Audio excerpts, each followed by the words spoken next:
There's no doubt in my mind the Fortnite scene is very lucky with the prominent prize pools, especially a couple years back. You know, it's slowly been dwindling, but certainly no matter how much prize money that these teenagers have made so far, a lot of them super fortunate compared to other scenes. There is no doubt in my mind, though, it's a sucky situation for a teenager to possibly be costed thousands, if not tens of thousands per person on their team for something out of their control. This past weekend, FNCS, we saw this at least 3 times for 3 separate teams out there. I'm sure I'm not going to include all the examples because I'm sure there are many teams further down the leaderboard that experienced this during the grand finals of Trios FNCS, costing them, like I said, possibly tens of thousands of dollars per person, if not more than that. So we're going to reference 3 of those trios that were affected. If you guys did miss FNCS, though, it was amazing, as per usual, to watch. Some great moments out there for a lot of winners across the board who have some pretty crazy storylines and comebacks involved in them. But either way, does not change the fact that several teenagers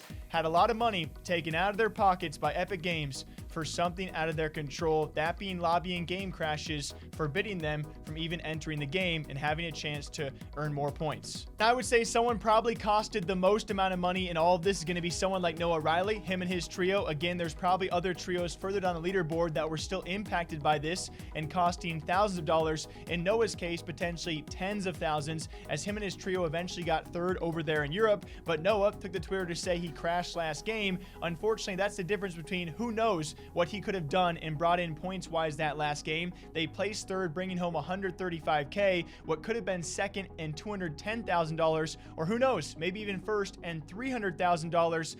The mans in his team could have doubled up their money, potentially losing out on over 150 grand based on a mechanic, something going on that is out of his control. Can you just picture for a second, you yourself are a teenager and you might be already well off, but I don't care how old you are, and all of a sudden you sit back down at home with 135K for you and the homies, and it could have been 210K, it could have been 300K, and it just because of a lobby crash. That is an incredibly sucky moment that I really cannot fathom how much that would truly suck. And he wasn't the only one impacted, as we also had Benji, a very prominent character, guys. He also in Europe was a crash first game. He responded to Bucky, who had a similar situation, saying the same thing happened to him. Benji and his trio still managed 5th, a bit wider of a point margin, but who knows what they could have managed if he had not crashed. Then we go to North American East, and Bucky's crash is also heartbreaking because it's one where very clearly the last game with Kanata and Macwood, if he had been able to join the game, this could have been the difference between what they placed, which was 3rd, and a victory overall, taking 1st. Instead of taking $150,000 home, they take 3rd place and $69,000. And in this case, particularly with these point margins being so slim, you hear the heartbreak from Bucky of what very well could have been an FNCS champion, but now it's just a bronze medal. Session has expired? Are you guys in? Are you guys in? I'm not in. GG. On my mother's life, bro. No way, bro. And I know I might be overreacting. I know I like to focus on these kind of storylines because they're more provoking to actually talk about. A huge congrats to all of the winners across the board. There are more stories I might be touching back on with some of those victors as well. You know, someone like Janice, incredible to hear, but there are so many storylines being built across all of these FNCS champions. It's hard to touch on all of them. This one is just so crazy to me because I cannot imagine a single other esport out there. Can you guys imagine? Let's go to Counter-Strike, right?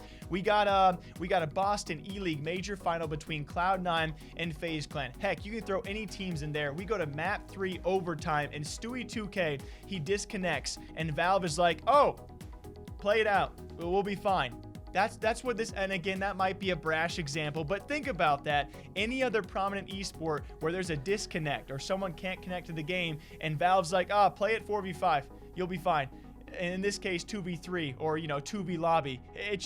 It's crazy to me this is even allowed, how there is not a reconnect feature. Hopefully these kind of moments where they impact the biggest of events, Epic Games can actually show their faith and their want for an esport and make a reconnect feature that hopefully does not have any flaws, which seems like it's going to be hard to push for, but we can try our best.